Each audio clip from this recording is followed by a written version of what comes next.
Sean Hannity. Everybody refuses to call Sean Hannity. Sean Hannity, nobody calls Sean Hannity. I said the war's a stupid thing. If somebody would call Sean Hannity, I spoke to Sean Hannity. Everybody refuses to call Sean Hannity. Sean Hannity, nobody calls Sean Hannity. I said the war's a stupid thing. If somebody would call Sean Hannity, I spoke to Sean Hannity. Everybody refuses to call Sean Hannity. Sean Hannity, nobody calls Sean Hannity. I said the war's a stupid thing. If somebody would call Sean Hannity, I spoke to Sean.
Welcome to the fourth branch program. Glad you can make it. I am MD. This program is dedicated exclusively for those with common sense, a spirit of patriotism, and a determination for a more perfect union.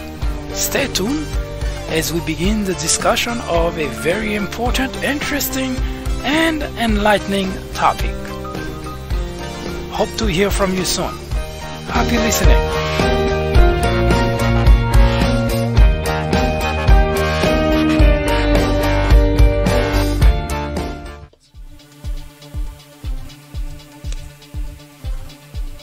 Hello everyone, My name is Mike Duchan, MD for short.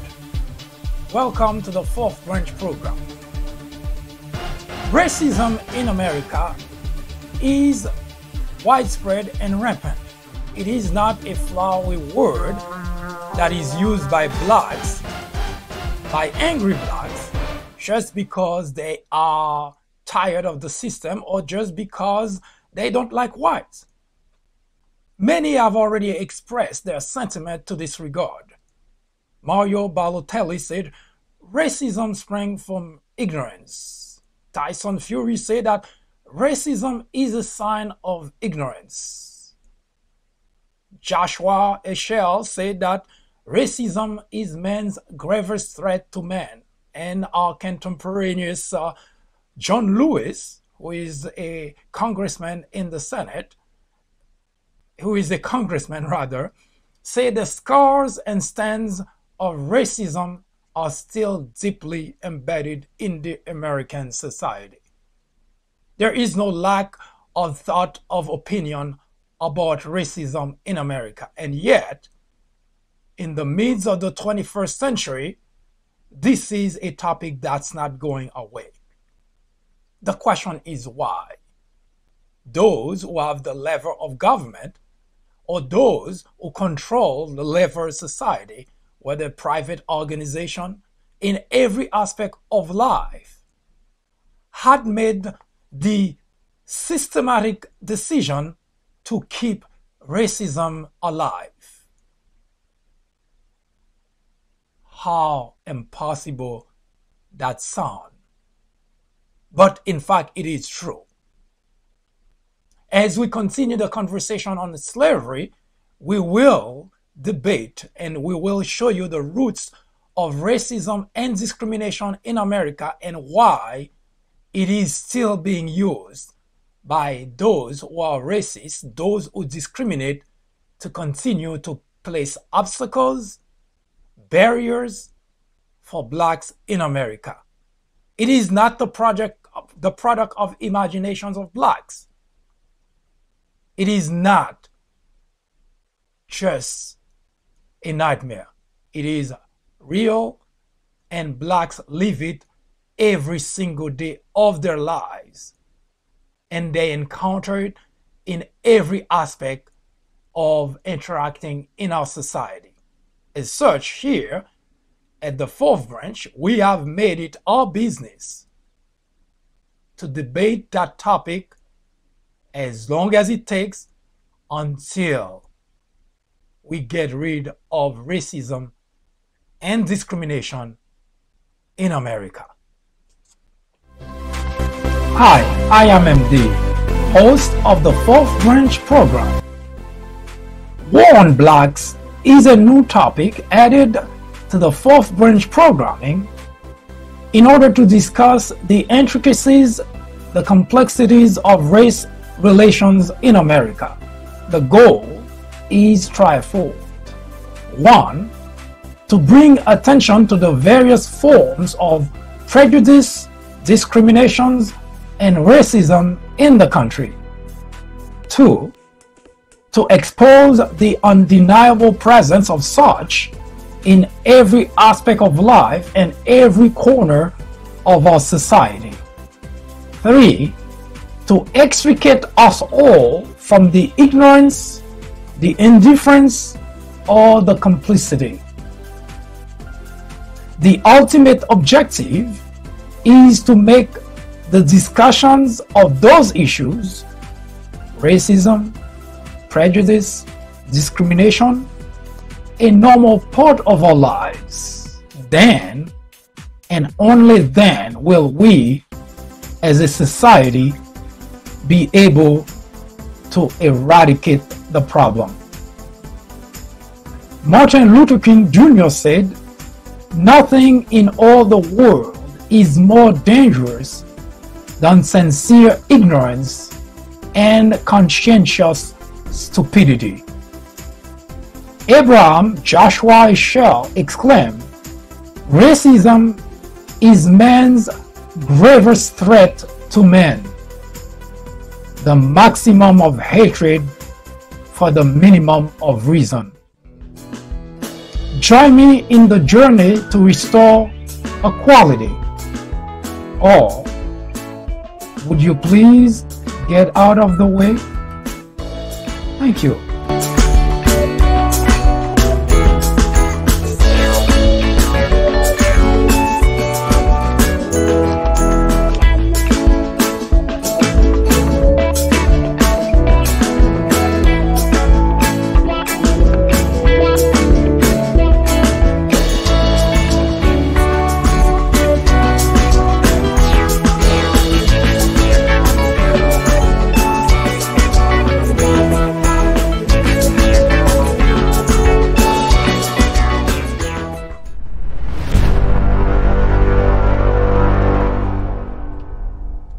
War on Blacks.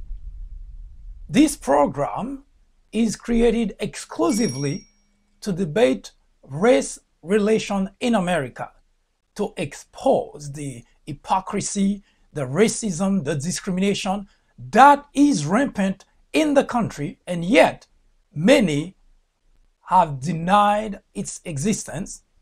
Many others have diminished its importance or its widespread. There are three major factors which are necessary, critical in order to solve any problem, not just racism. Any problem whatsoever requires those three main factors. One, it must be acknowledged. At this point in the conversation of race relations in America, the level of acknowledgement among various groups varies. This is a problem. We'll address that shortly. The second aspect, the second factor, is the problem must be understood. You remember Ebola? Without an understanding of a problem, there cannot be any solution to the problem. A few years ago, the scientific community was racing to understand the spread of Ebola, to understand the disease in order to bring a solution, a remedy to the problem. As such, if we transpose this very factor into our conversation on race relation, we must understand racism, discrimination, the roots of such, in order to bring a solution to the problem. Three, which is also equally an important factor, communication. And one of the biggest problems in race relation in America is the communication of the problem, the interaction between the concerned parties, and the, of course, first factor, the acknowledgement of such. Let me set the record straight. Racism, discrimination in America is rampant and widespread. It is not the action or the behavior of the small group, as usually pointed to by most who try to avoid the discussion of the issue. They blame the white nationalists, the white supremacists, the KKK, or any of such small groups. Those are very, very, very small groups and do not are simply used as scapegoat in the conversation. Racism in America is widespread and is every corner of society. Blacks cannot possibly deny it. It's everywhere, in every aspect of our life. We encounter it on the street, at the supermarket, at the school, at the workplace. We encountered it in the justice system. It's everywhere. We just cannot escape it. Whites, on the other hand, minimize it, ignore it, shrug it off. So what is the solution to a problem that is misunderstood, that is ignored, that is shrugged off, that is completely regarded as product of imagination of a group? In order to solve that problem, we took a look way, way back to slavery. This is the topic we're currently discussing in order to bring some understanding to the very problem we're talking about, which is racism discrimination in America. Why do we have that? Nobody is born racist. And yet, throughout the country, this is the state of affair for blacks. How did it happen? It started with racism. It started rather with slavery. Slavery did not start because white woke up one day and decided to be racist. It started for purely financial, economic reason. A group of European whites went to Africa and found that they could have cheap labor, blacks. But if that's the case, why would we still have racism in America beyond slavery? It's been well over a century since slavery ended. So why would discrimination and racism be around? Now, if you join us for the first time, if you listen to this program for the first time, if you're watching this program for the first time, either now or on replay, let me set the stage for you.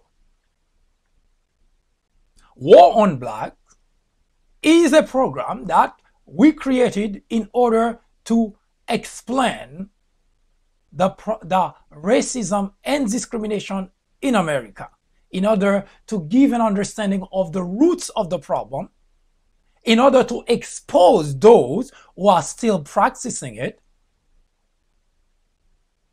in the hope that at some point we will get rid of it. We're not here to convert people to have a change of heart. Hardly. I could not care less about my neighbor next door who is racist. I could not care less if I walk on the street and find out every white man or woman that I meet on my path racist. That does not impact my life. That does not affect anything in my life. It does not make me feel any worse or any better.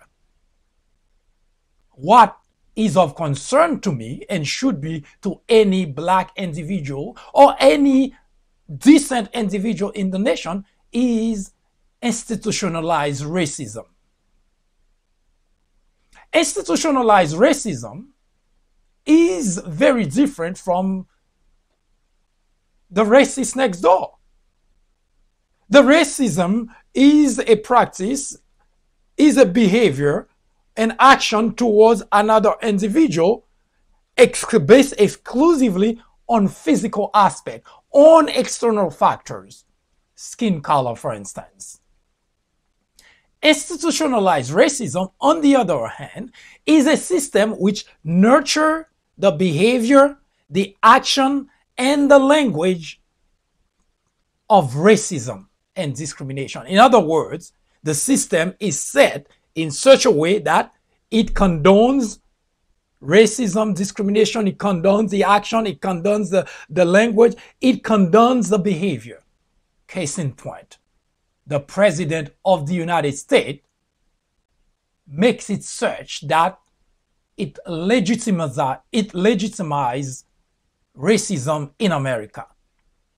But Donald Trump is not the reason we're talking about that, because Donald Trump did not create racism in America.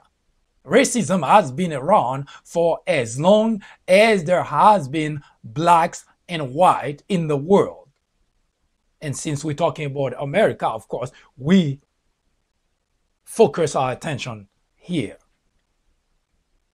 So Donald Trump cannot be faulted for the problem in the nation. Donald Trump simply takes advantage, exploit the problem in the country. So why do we have racism in America? We left yesterday talking about slavery and the rebellion. And we mentioned very quickly that there were two major important uprisings against slavery. Now, for you to understand the importance of this conversation, you have to also understand that slavery is not just a word because it's no longer, then everything should be fine. During slavery, blacks were subjected to treatment that if it happened today to an animal, those individuals who inflict those type of treatment to those animals would have gone to jail, locked up for a very, very long time. This is not just a simple word you just shrug it off and say, oh, well, it shouldn't have happened. It was a dark time in our history and it's over. Then everybody should move on. Well, yes, it could have been, but except for one problem. The very individual, at least their lineage, their descendant, who were slave owners, who mistreated black, who inflicted horrific treatment to black, those same individuals, those lineage of those same individuals continue the work of their ancestors and continue to inflict those same type of treatment on blacks. No, they're not physical anymore. Blacks are no longer slaves, but they continue the practice that were put in place to set obstacles, whether it's physical, whether it's psychological, whether it's emotional. They still continue the work of placing those obstacles so that black continue to struggle.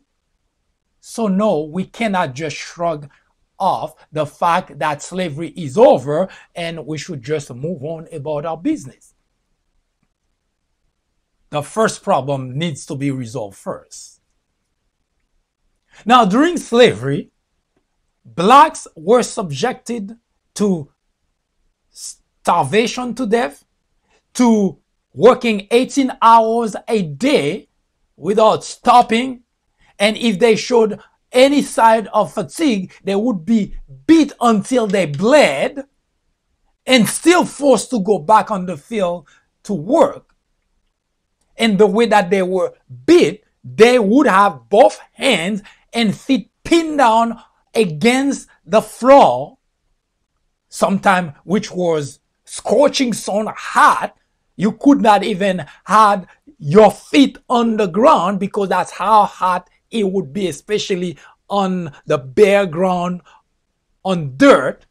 If you ever been at the beach on the sand, put your feet during sunny, when it's very hot and you feel the heat coming from under your feet, how difficult it is for you to just leave your feet there. Now, imagine for a second that you don't have any clothes on and you pin down against the ground on that scorching hot floor, both hands and feet pinned down.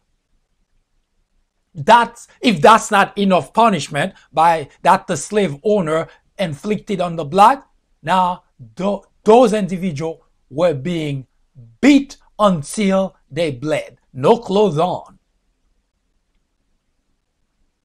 Those are not kind of treatment that you can sit and imagine that those people would just wake up and say, oh, well, that was slavery. Now, I do understand and accept the fact that those white individuals that may be listening to this program or watching this program were not here during slavery. That is already acknowledged. We understand that. You have absolutely, well, you're not directly responsible for the problem of slavery which happened in America. Your ancestors were. And your ancestors inflicted major inhuman treatment on blacks. Now, you cannot sit here and decide, oh, what can I possibly do about that? I'm getting to that in a moment. You weren't there, neither was I. But a number of things happen, and it is related to the topic at hand, which we mentioned earlier, which is racism and discrimination. Now, the slave owners went to great length to punish the slaves for any reason that they have. They wake up on the one side of the bed. They could not beat their wives. They could not beat the kids. Or they beat them enough and they figure out that who else can I possibly beat? And for reasons that are illogical, they would beat the slaves, which they had no account to give to anyone, because slaves were properties of white slave owners. Now, you would think, not that it's okay, but you would think someone who have slave working to enrich you would protect that asset, because that's what slaves were for white slave owners, property. Now, if you have, we'll take the example today. If you have a piece of property that's bringing you good return on revenue, now everybody in business knows that you protect that property, that asset, because you want to continue to use that asset so that it continue to give you good return on your revenue. But the white slave owners were so monstrous, they were so savage that they did not just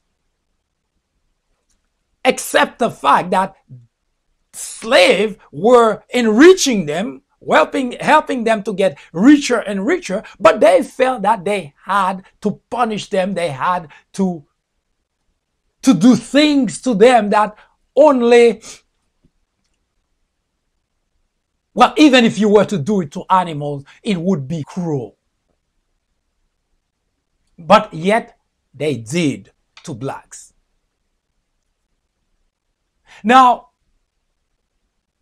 because of those type of treatment, and it happened decades after decade after decades after decades, blacks were born in it, they died in it, some of them are killed by it in the hands of the slave owners because they had nobody to account for about slave lives.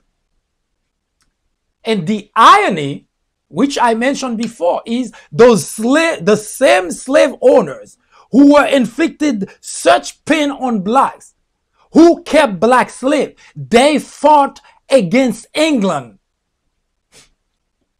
because they did not accept the idea of having to respond to one individual, the king or the queen, having all control over their lives. They did not accept that because they thought it was inhuman, it was ridiculous. Go figure that out. The logic of white racists. They fled England because they could not take it. The king had full control over their lives because the king raised his hand and anyone in the kingdom could be killed, put to jail, tortured. They could not accept something like that because that was inhuman. That was unacceptable. Everybody deserved freedom. So they fled England. They came here. And what did they do next? The exact same thing that they fled from. The freedom that they search, the freedom that they yearn for, the freedom that they say everybody deserves. Now they turn around and take blacks and enslave blacks, chain them. Now, in England, they weren't chained. Yes, they didn't have, they felt they didn't have the freedom that they deserved. But they were not chained. They were not forced to work for the king and not get paid. And yet they felt that was unacceptable. But here in America, those same individuals went to Africa chase blacks, get them to come here and slave for them and deprive them of their freedom. But they weren't content with that. What they did next was so inhuman that even reading about those type of treatment would get you to shed tears. That's what white racists did to blacks. So slavery is not just a word you just glossed over and say, oh well, it's no longer around.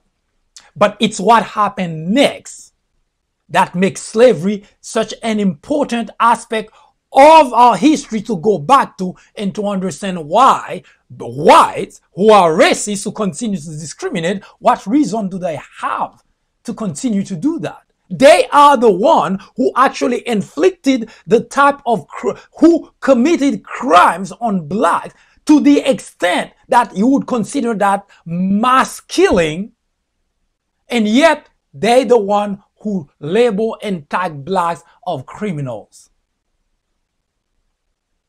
How did we get there?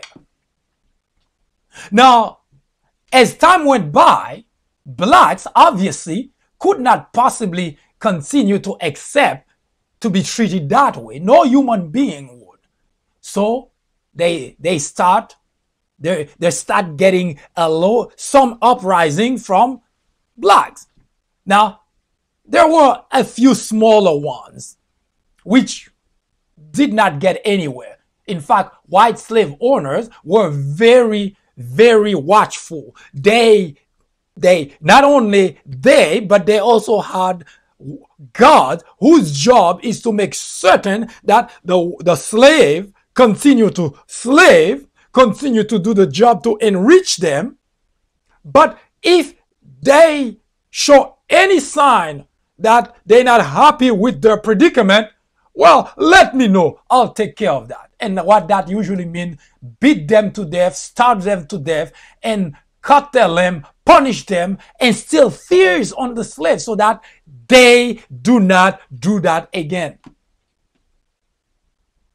That's the treatment which cannot at any point beyond slavery in our history that you can take any individual, including the blacks that whites continue to stigmatize with being criminals and violent, that nowhere in our history can you compare the type of treatment that white slave owners inflicted on blacks that had happened in our history. And yet blacks walk away and that stigma stay on black, but whites are good people. Now, you're going to find out why they change the conversation. We showed you last time that Gabriel Prosser was only 24 years old when he decided enough is enough. Organize slaves to escape. And I mentioned that before. The priority of the slave, whenever you heard that there were uprising, their priority was to escape slavery. That's the first thing that they had in mind. We're going to get the hell out of there. Now, for those white slave owners who give the appearance of good people, I said appearance because they were not good people.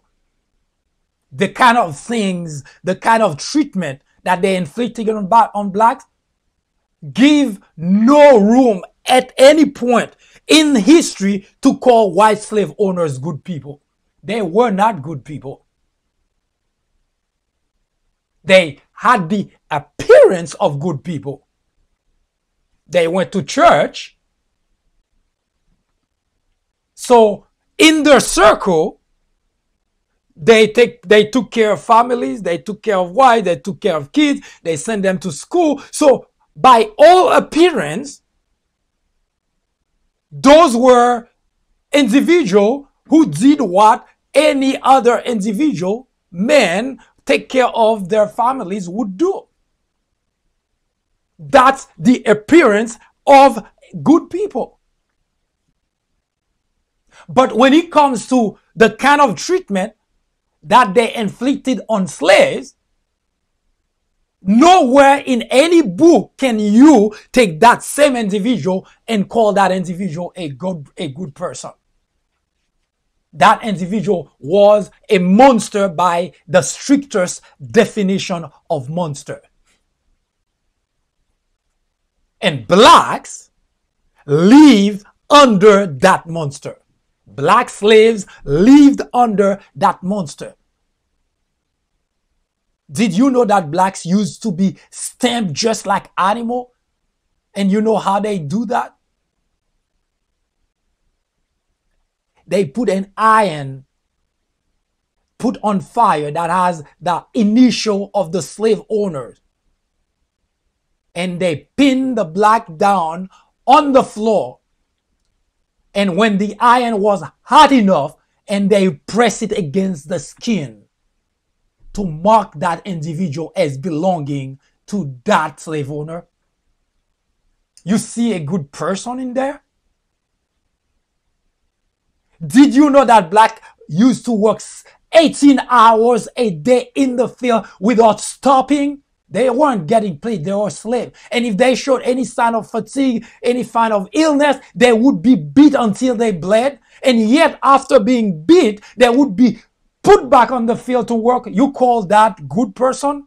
That was a monster.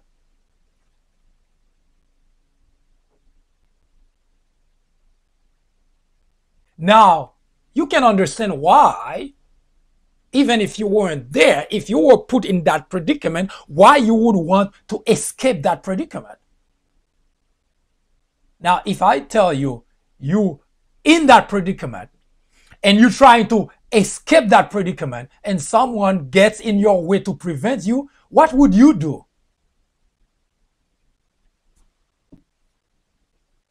Blacks were starved to death in order to teach them a lesson. And what that lesson entailed is they weren't fed. They were working 18 hours a day. And whites, especially those who are racist today, have the nerve to call blacks lazy.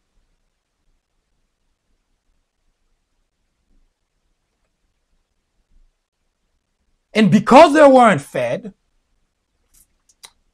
so you can imagine that while they're working on the field, sometimes they would take something from the fruits, whatever that they were collecting, to eat in order to survive. And what would the white slave owner, that good person, would do? Starve that slave to death. Teach them a lesson in order not to take anything from the field again and instill that fear on other blacks. You see a good person in that individual? No. Those slave owners were monsters by every definition, the strictest definition of the word. They were monsters. Now, Gabriel Prosser, just 24 years old, had the strength of a young man and decided, no way. My great-great-great-great-grandfather went through that. My great-great-great-grandfather, my great-grandfather, my grandfather, my father went through this process and nothing comes out of it. I'm not going to go through that myself. I have to do something about it. So Gabriel Prosser organized a group of slaves who felt the same way and say, let's get the hell out of there. But as it is in every aspect of life, there were a few slaves who were afraid that if Gabriel did not succeed, that may spell death for them. And sure enough, they told authority and the ploy was foiled. Gabriel Prosser, along with 26 other black slaves, were caught and executed. Go figure that out. And they call blacks criminal. Here were a few blacks who were tired of being enslaved, of being tortured, of being harshly punished, tried to escape slavery, and when caught, what did they do? Well, they shouldn't have. They should have accepted their fate. They got captured and executed. And whites have the nerve to call blacks criminal.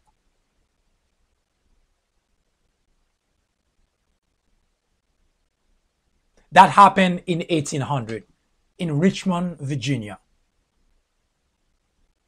Gabriel Prosser was born in 1775. In 1800, at 24, 25 years old, he decided enough was enough. Tried to organize to escape, to move north, because the north was very receptive to blacks.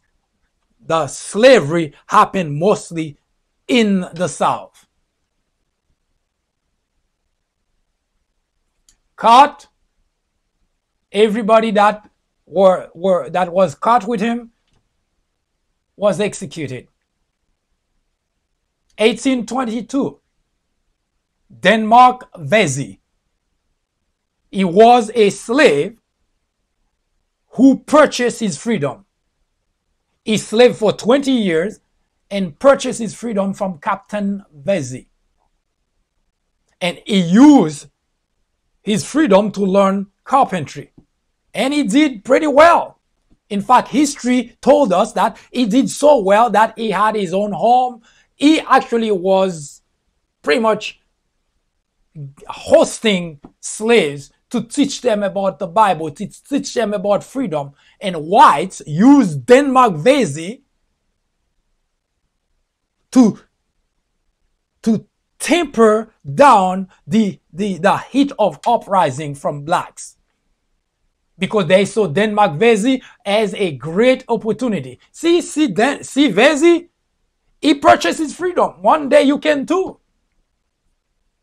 So because Vesey was seen by whites as a way to slow down, if you like, uprising in the South, so Vesey had the opportunity to walk in and out of different fields where blacks were slaves, and they gave him like free rein. He could go and talk to blacks because, hey, that's okay. Vesey was just preaching them the gospel and tell them if they work hard enough and they're obedient enough, they will one day get their freedom. Whites felt this is fantastic. They have a preacher. But what they did not know is that Vesey was also working very aggressively to end slavery in South Carolina. That happened in South Carolina. So while Vesey, in the presence of white, was preaching the gospel and was telling blacks that, yeah, hang in there, someday, you know, you'll be able to get freedom and so on.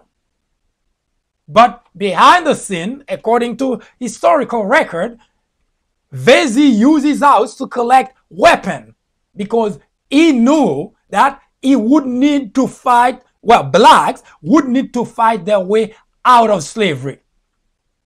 And according to record, that he managed to reach more than 9,000 slaves in South Carolina. It would have been a revolution.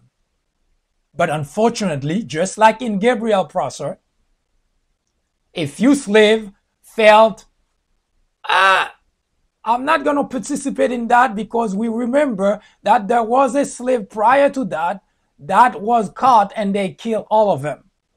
Gabriel Prosser and everybody who was with him.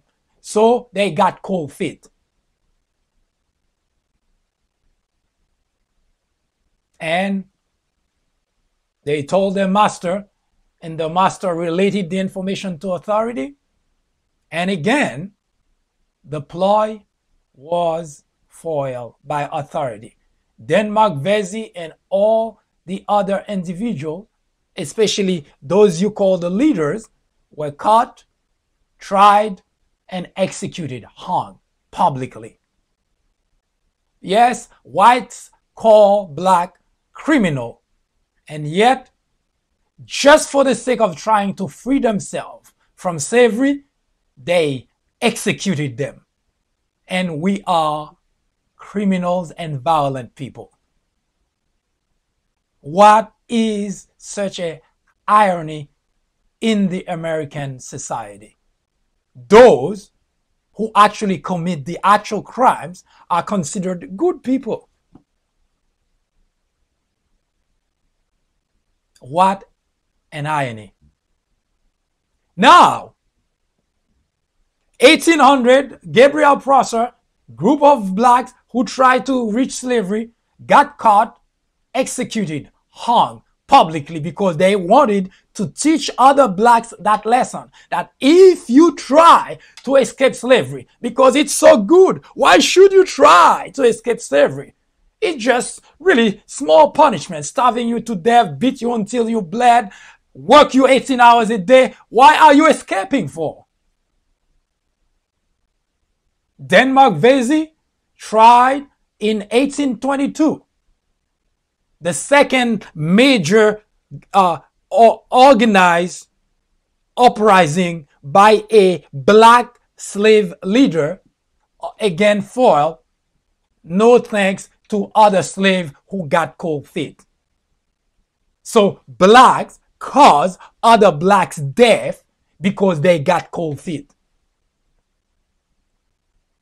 But those things happen whenever you have to fight for something as precious as your freedom, as whites should know that, because when they fled England, they had to fight. Remember 1776? They had to fight in order to get their freedom. So blacks fought and fought, but what whites slave owners at that time, even up to today, do not understand is, as you continue to oppress, to suppress a group, the time of reckoning will come, because it cannot be forever.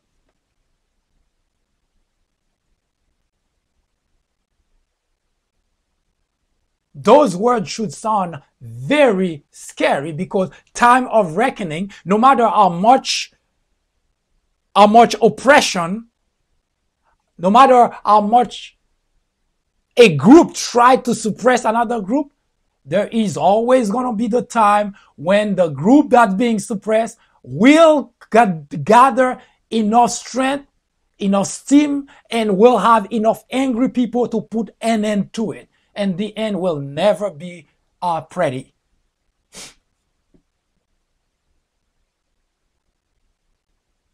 There was one gentleman, 1800, Gabriel Prosser, caught with a group of 26 individuals, caught, executed by whites. 1822, Denmark Vesey get caught trying to escape slavery. 36 people were with him, got caught, executed publicly. Now there is a third gentleman.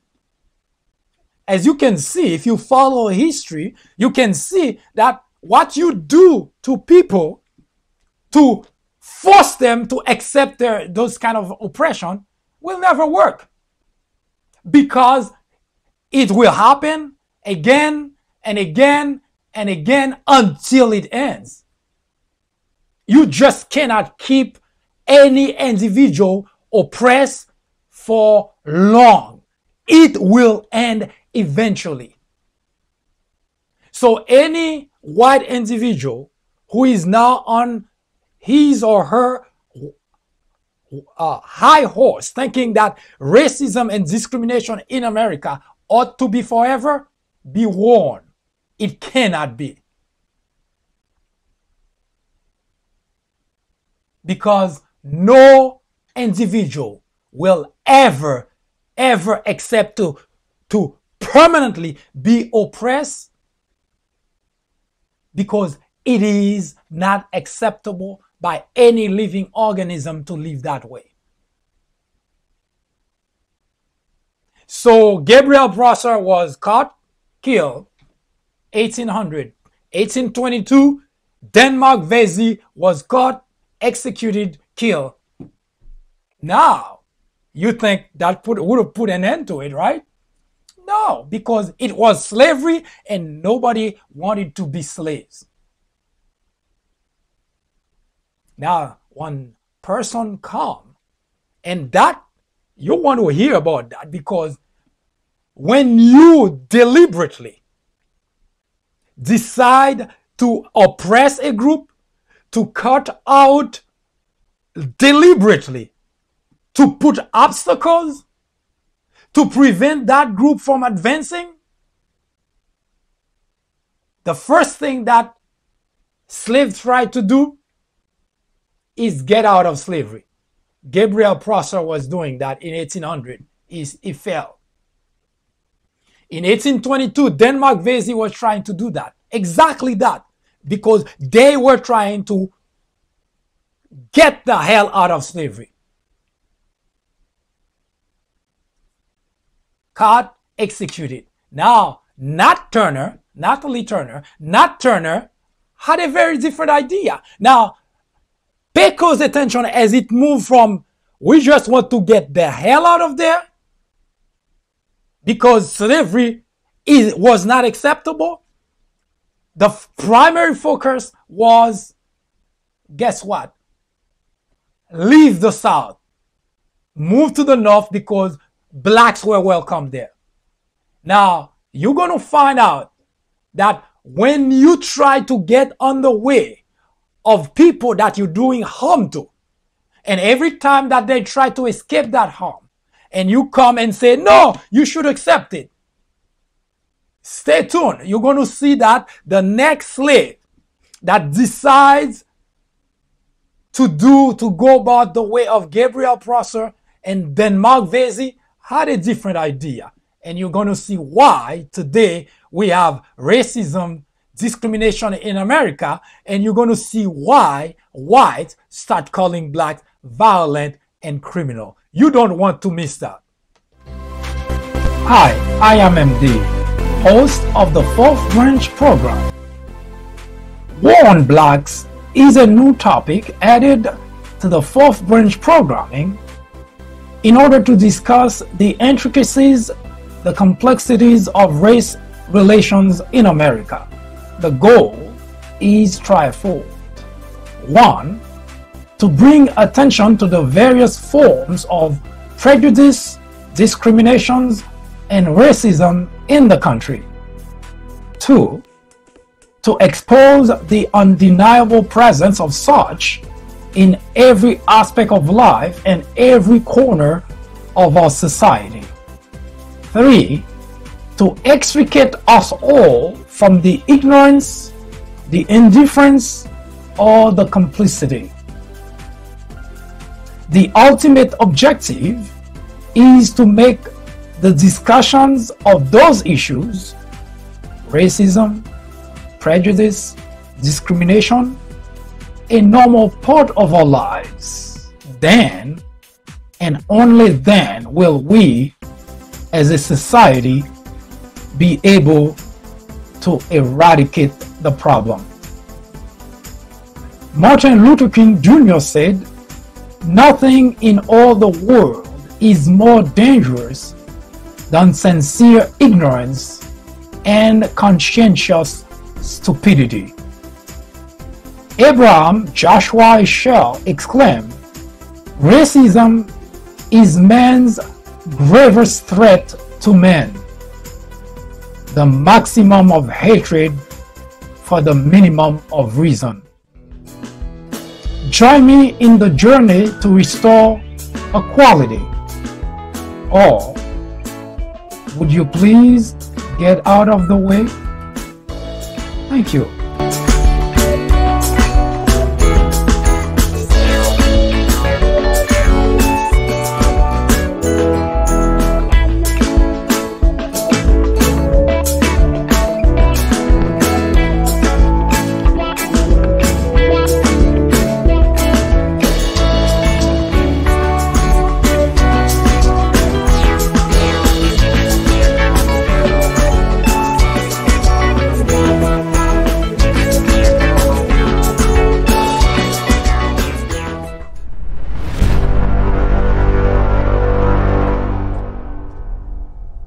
before we talk about Nathaniel Turner, let me quickly mention that racism, institutionalized racism, are two different things. I mentioned earlier that I could not care less about the neighbor next door who is racist because it doesn't impact my life. It doesn't affect me. But institutionalized racism affects every black in the country. Now, you may not remember that I mentioned prior in this program that institutionalized racism is not something that just happened on its own. It happened because those who are racist, those who discriminate, they are in position that give them the ability to continue to practice racism and discrimination in America. Now, during slavery, even beyond slavery, white slave owners wanted to make certain that blacks continue to have the hardest time in their life. Yes, they were no longer slaves because, the government, Abraham Lincoln, signed the executive order, the Act of Emancipation, saying the end of slavery. So white slave owners, those good people who wanted black to stay slaves, what they did is that they thought, okay, we can no longer have slaves, but we're going to make sure that we make their lives as hard, as difficult as possible so that they see that even beyond slavery, they're not going to get anywhere. And this is not speculation here. So what they did is black could not get a job beyond slavery. I'm not talking about 1960 where there were still signs saying no Negroes accepted. Now that started to be not actually much better, but beyond slavery, 10, 20, 30 years beyond slavery, blacks had to move out of their area because otherwise they would starve to death the same way that the white slave owners used to starve them to death because there was nothing for them. They could not get a job. They did not have an education. They only escaped with just the clothes on their back. And guess what they had to do? They had to go at night in the field to steal to eat. And if you start understanding why whites call black thieves, now you have to put it in context. Blacks wake up one day, no longer slave. The government didn't do anything for blacks. All they did is say, no longer can black be slaves. So all the slaves had to be let go. Now, whites who were slave owners were not happy with that. So what they did is they make certain that blacks had absolutely nothing. Even escaping to the south, to the north, was not easy because you need modes of transportation. You need money to transport from A to B. And whites closed all the venues, all the doors. And remember, they controlled everything. Now imagine that for 1 second. You are dropped in a place where you don't have a job. You cannot go and knock at doors. If they kill you, nobody would account for you because they did not have to account to any black that they kill. Which means you literally in a position where the only way to survive is to be invisible. And in order for you to survive, you have to eat. And there was nowhere to eat. You don't have any money. You don't own anything. What do you think would happen when you're moving from point A to point B, even if you make your way to the south, to the north? Yes, whites put blacks in that predicament and they called blacks thieves. Why? Because blacks were suddenly free from slave to free men, but with absolutely nothing. And by nothing, I mean absolutely nothing. So when you hear those words ringing in the South, what what those words, those expressions don't tell you is the context behind it. Yes, blacks for 30, 40 years making their way to the north had absolutely nothing, zero, zilch, and the white slave owners made certain of that. And they call black criminal. We'll be right back. Don't go anywhere. The fourth branch program will return in just a moment. After reading several books based on presidents and on Obama specifically, I found that they're typically partisan. The Obama legacy targets the heart of the issue by giving credit to the president where it's due, but definitely coming down hard on Obama on his bigger failures, like his handling of the Syrian crisis. If you are in college, going to college, you are an educator, a faculty member, or someone with interest in government or politics, The Obama Legacy is definitely a book to read. My professor recommended The Obama Legacy. A friend actually recommended The Obama Legacy.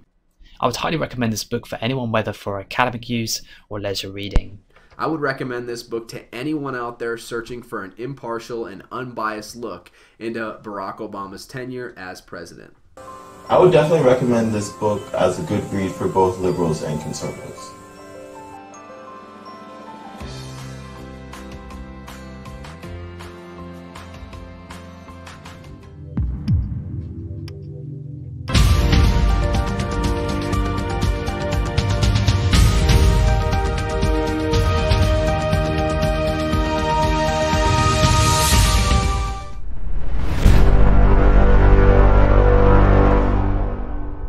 Now, Nat Turner, that's the name he went by. His full name is Nathaniel Turner. In case you didn't see this program before, last name of slave was the last name of their slave owner, which means historians have the hardest time trying to link any particular slave to where they actually came from because of that very problem. Now, Nat Turner was born in 1800, just the very year. Ironic coincidence, isn't it? The very year that Gabriel Prosser was caught and executed by white slave owners, Nat Turner was born. Now, Nat Turner had a very, very bad childhood. He was sold 3 times to different slave owners. From one, just like you see with children in the system that are being sent to different foster children in foster care, sometimes adopted by a parent, and if the child is not happy, would leave the parent and be back on the street, and so on and so forth. Now, in those days, slavery days, slave could not possibly escape.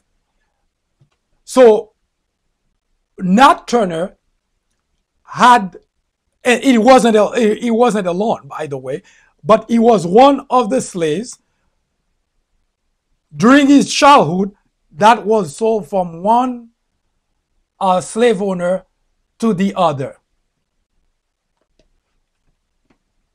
Remember this clip? That is a rendering of a child that was ripped from the hands of the mother and being auctioned. Yes, literally. Not a child, a baby actually, being auctioned. And that was the predicament that Nat Turner found himself in. When he was born, he was auctioned off, and the slave owner at some point may have purchased Nat Turner for the very reason of of keeping him for a little while and selling him later, because if you're not following the whole slavery thing, at some point, now that particular, the first slave owner who purchased the baby, or now actually who took the baby, must have had the foresight of thinking that as the baby grew, he will be able to sell now from the baby to a child later for a little bit more money, because the idea is as that man was growing up, which means at some point he will be used in the field to work as a slave. So that was the predicament Nat Turner found himself in. He was sold a first time, it was taken, sold a first time, sold a second time, sold a third time. And the person that, the last person it was sold to was a gentleman by the name of John Travis. And he was sold there in 1820. At that time, he was 20 years old. So which means he was full-blown man, slave that can do the work of slave and suffer the same consequences as any other slaves. But stories, although slaves did not have the luxury of reading, but stories get passed from one generation to the other. And it was not any different with slaves. So they heard about Gabriel Prosser, Nat Turner did, heard about Gabriel Prosser, who tried to escape slavery, and what happened to him and the people who were helping. Nat Turner internalized this problem. Of course, in 1822, Nat Turner was actually 22 years old at that time, but he was working for someone by the name of John Travis, and he was nowhere near Denmark Vesey when Vesey was planning this whole let's escape type of movement at that time. But at 22 years old, slave, of course he heard of it.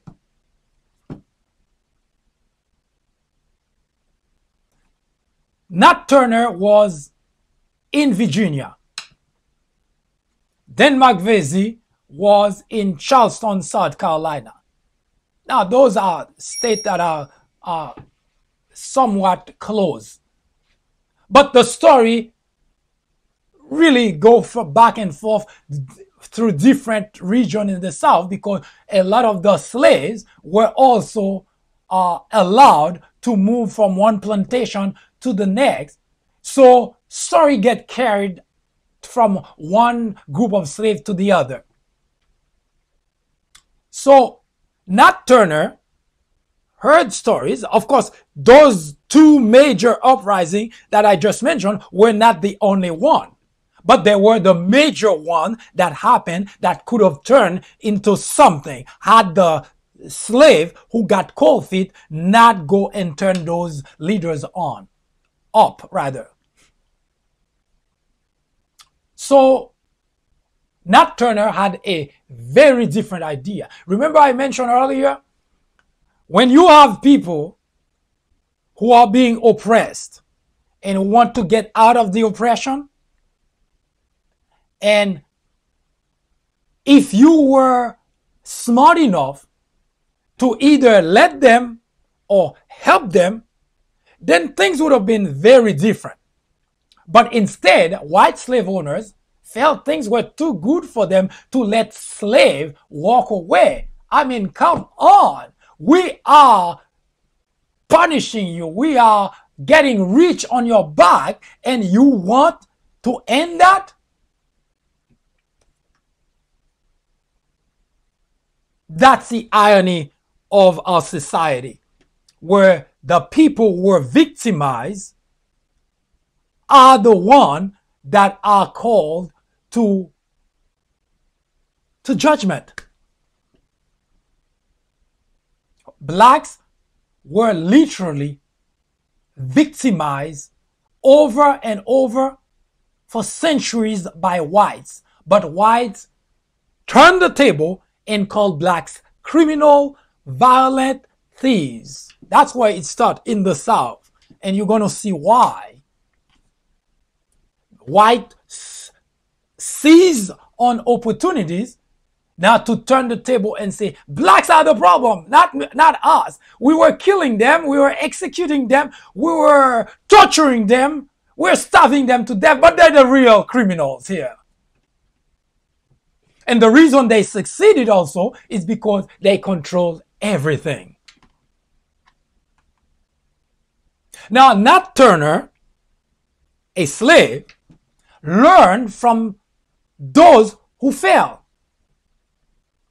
because he heard the stories that when they caught blacks who are trying to escape slavery, they just executed them.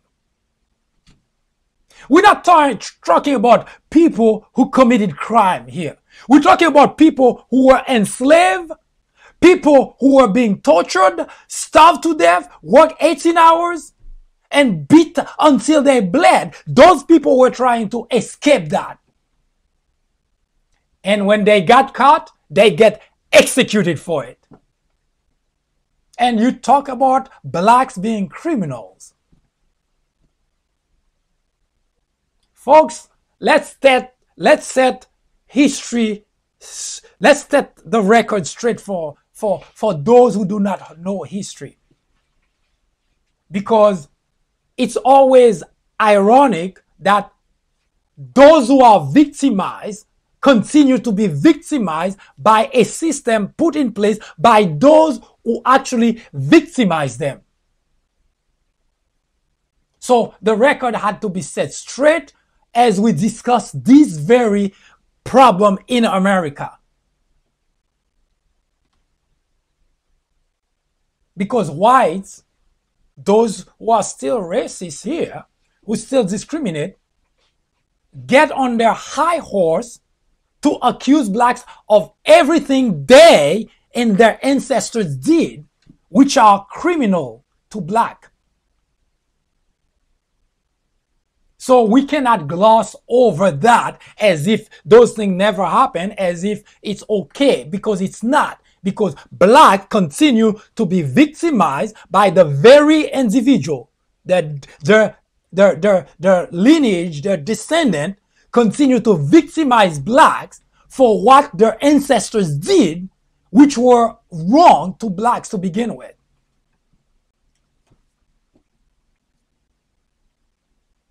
Now, here's the reason whites got on their high horse to call blacks criminal.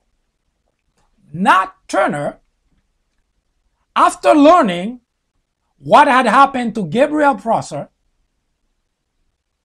I did give you this is Gabriel Prosser. He was hanged at 26 years old. Denmark Vesey, nobody ever, we don't have an image of the Denmark Vesey. Nat Turner learned the story that Gabriel Prosser was caught, executed. Denmark Vesey was caught and executed along with all the other slaves that were trying to escape.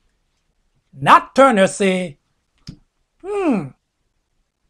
we tried to escape slavery, and what they did, the first thing that they did when they caught those people is execute them for trying to escape slavery? That's not right. Don't you think? Was it right? Of course not. Because you're inflicting all those pains on individual, and when they try to escape, you caught them. What you did, you say, oh, why were they trying to escape? Executed. And that's the reason also some of those slaves got cold feet and they betray the plan. And that's why those people died. Now, Nat Turner had a very different plan. He said, you know, we're going to try to escape. So in 1831, that's 9 years after Denmark Vesey and a 36, 35, 36 slaves caught with him got executed. 9 years later, see how close now Uprising is getting? 1800, Gabriel Prosser. 1822, that 22 years later, Denmark Vesey. Now, just 9 years later, there is going to be another uprising. You see, it's getting close because slaves just got tired of that. The kind of treatment that whites were inflicting on them. They're not getting anything out of it because all the wealth, everything went to the white slave owners. They're not getting anything back.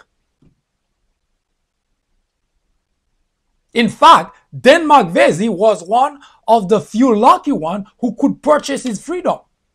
And there is a reason that he could.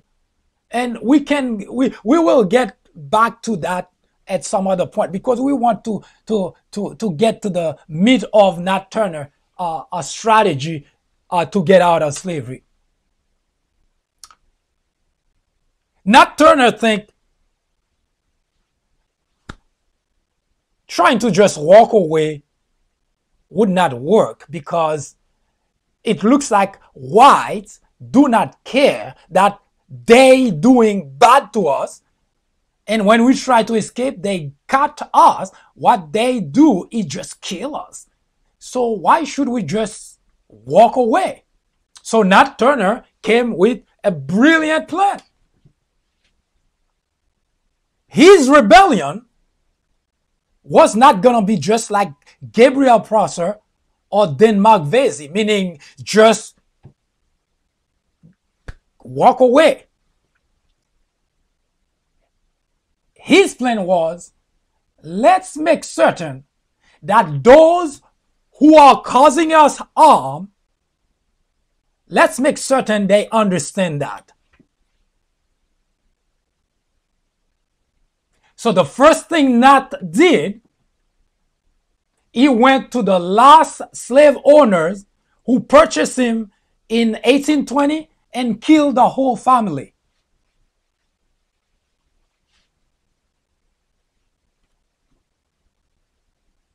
Now, white executed blacks for no reason, because to them that was just that, your property, you're not obedient, or you try to escape, and that should not happen in our world. So they just executed blacks. Gabriel Prosser tried to do what any slave would do, try to escape. Denmark Vesey tried to do exactly the same thing, try to escape slavery. They both failed, they both got executed with a number of others. Nat Turner said, no, if I'm going to get executed when I get caught, I want to make certain that those who are causing us harm, they understand what it means to cause harm.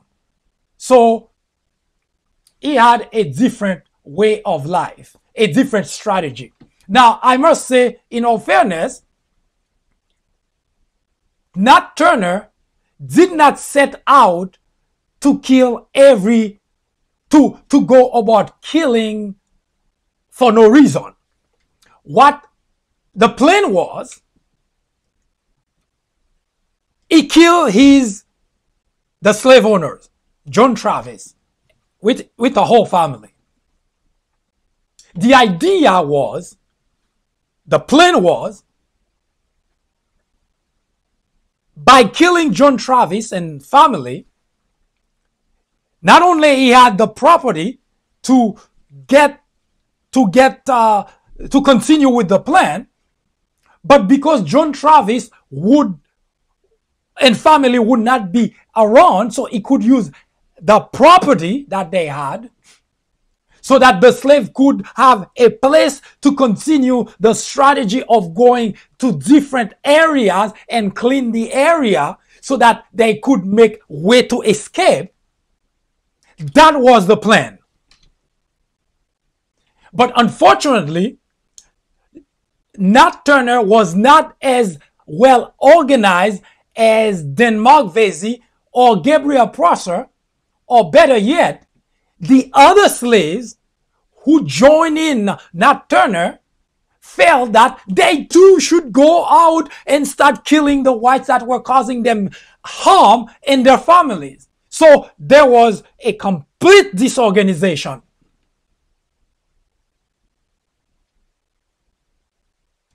And in any war, as you can imagine, if nobody listened to the leader and nobody accept what the plan of the leader, it's not going to turn out right. Now, there is no way to find out whether things would have worked out if Nat Turner did not kill his the slave owner, because maybe he could have made a plea to the other slave not to do the same thing. But as I mentioned earlier, Nat Turner had a different plan in terms of escaping slavery. So John Travis happened to be a strategic killing for Nat Turner. And he could not just kill John Travis and left the family alone, because the family would have gone and got the word out. So Nat Turner had really no choice to kill the whole family and use that place in order to strategize to get out of slavery. Now, there is no way to know whether the plan would have been successful either, but at least that was a strategy. Except for one problem: the other slaves, those who took part in that uprising, they too felt the same thing that Nat Turner felt. That they were angry, they were devastated, they felt that their families were torn apart by whites and they were being beaten left and right, up and down, starved to death, tortured. So they had no patience for whites. So they too went out and got on a killing spree.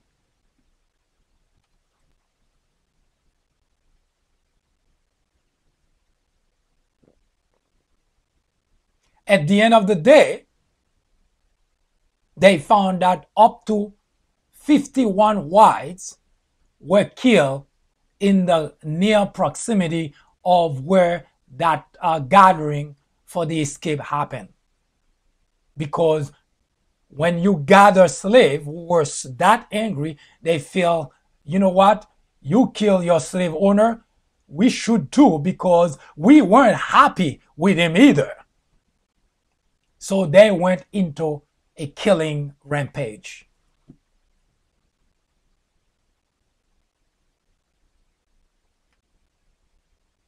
Needless to say that authority got involved, because words get out, black slaves escaped, and they were on a killing spree.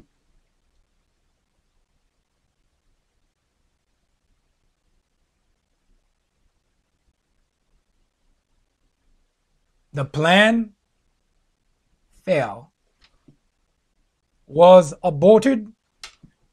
Nat Turner, along with the other folks that were with him, were caught, tried, and executed, 75 of them. Now, what I want you to start understanding about this story is it didn't start that way. Whites pushed it to that direction, because both with Gabriel Prosser and Denmark Vesey, they had one simple plan: escape slavery. And both times, the white slave owners could not hear of it, because why should you escape slavery? They got caught, they get executed along with the people that were helping. Nat Turner said, we can no longer go out that way, because we have to clear the path, because when white finds us, we know the ending. So let's make sure that doesn't happen. So they were clearing the path to freedom. So because they were also disorganized, now I'm very certain, speculating here, I'm very certain that Nat Turner would have probably made certain, as they clearing the path to head towards the north, whoever come to counter them would have been killed. No doubt. But the plan was not to go to each and every property and start killing whites. That was not the plan. The plan was to also escape, but to clear the way as they were heading north, which means other whites would have been killed along the way, but not the way that the other slave owners decided to go out back and did exactly the same thing that Turner did. So when whites got words that, gee, black slave uprising, they're killing whites. Just imagine that picture for a moment during slavery. Just put that picture up for a moment and think what is going to happen next.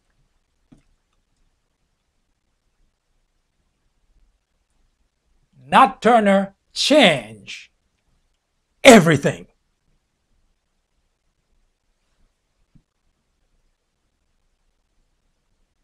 Now, you can argue your level, take your level of morality and try to argue the point. And by the way, that is the story.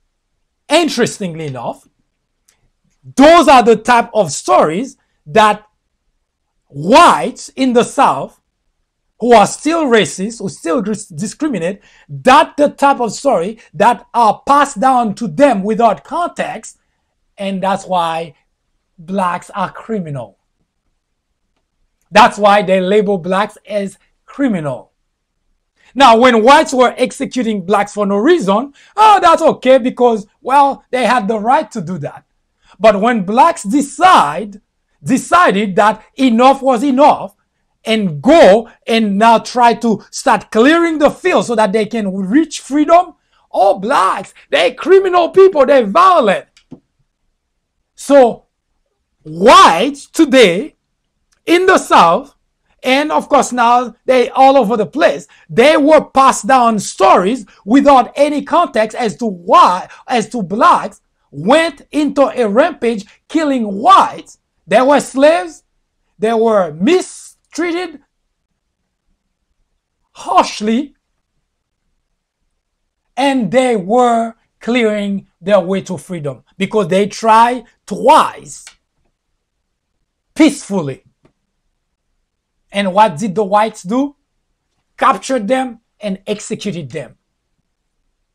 But the story, those type of stories are not told to the next generation. The story that are told is what I just mentioned to you. Nat Turner took a group of blacks and started killing whites in the South. You know, those criminals, violent people. That's the story that's passed to you today. That's one of the stories, of course. This is not the only story, and we will bring you other stories as well to give you a sense as to where that problem comes from. The problem of labeling, stigmatizing blacks as criminal and violent because it is passed down from your ancestors, great-great-great-great-grandfather down all the way to you to say that here is what blacks did to family X, to family Y. Remember so-and-so? His whole family was killed by black slaves. Those people, they're violent, they're criminal. That's the context.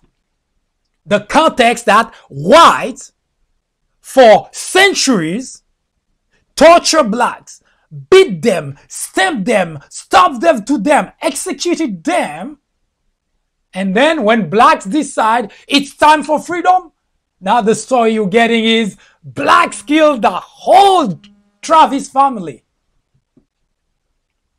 But they never said what the Travis family did to black slaves.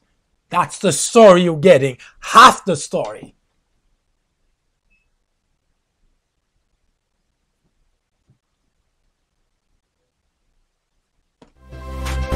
Hi, I am MD, host of the Fourth Branch program.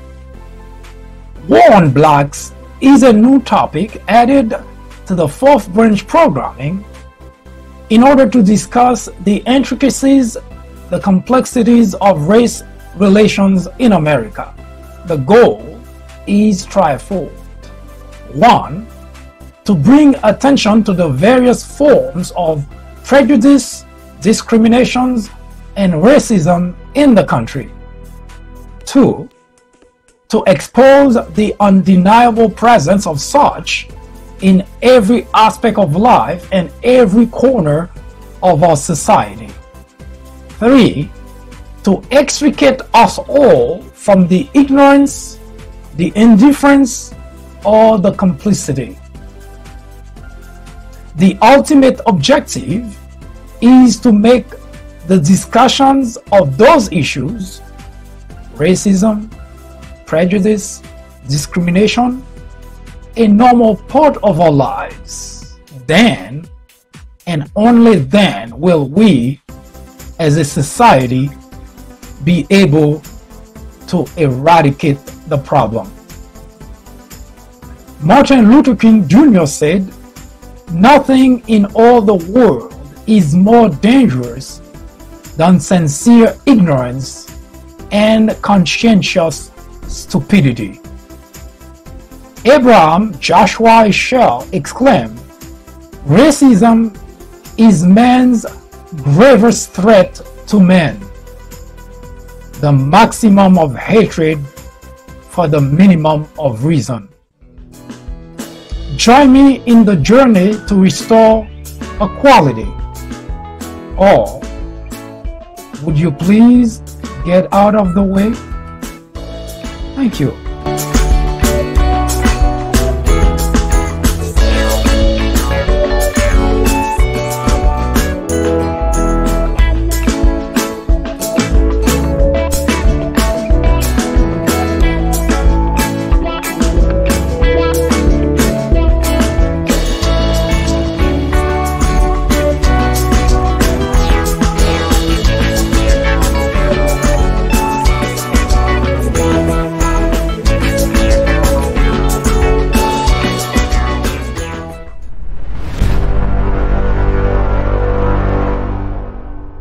I do thank you for spending the time with me, and I hope this information was enlightening to you. And I hope you can join me again next time for another interesting episode of Race Relation in America. And we will continue the topic, Democracy in America is in jeopardy. In the meantime, if you have other topic that you would like us to research and address here on the Fourth Branch program, do not hesitate to contact us. Please send us comments, criticism, suggestions. Let us know how we're doing. I hope you have a wonderful weekend. Good day.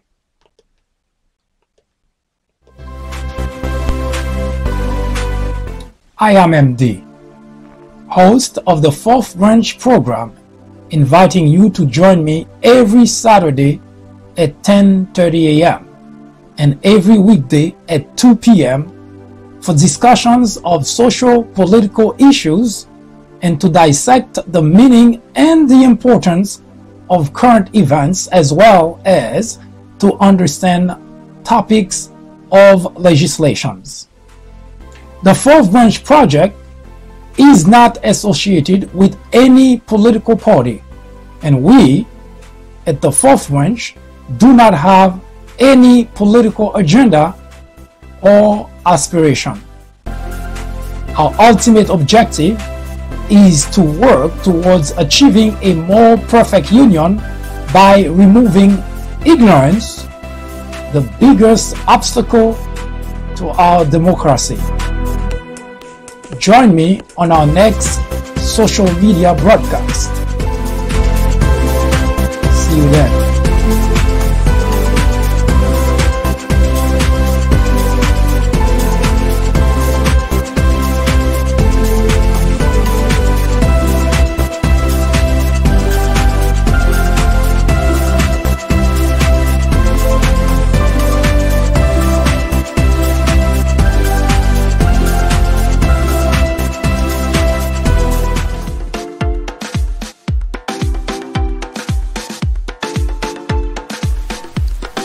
The Fourth Branch podcast is brought to you in collaboration with the People Branch publication, which can be found on the People Branch website located at peoplebranch.org. That's peoplebranch.org. That's peoplebranch.org website, in which you will find a number of very interesting articles.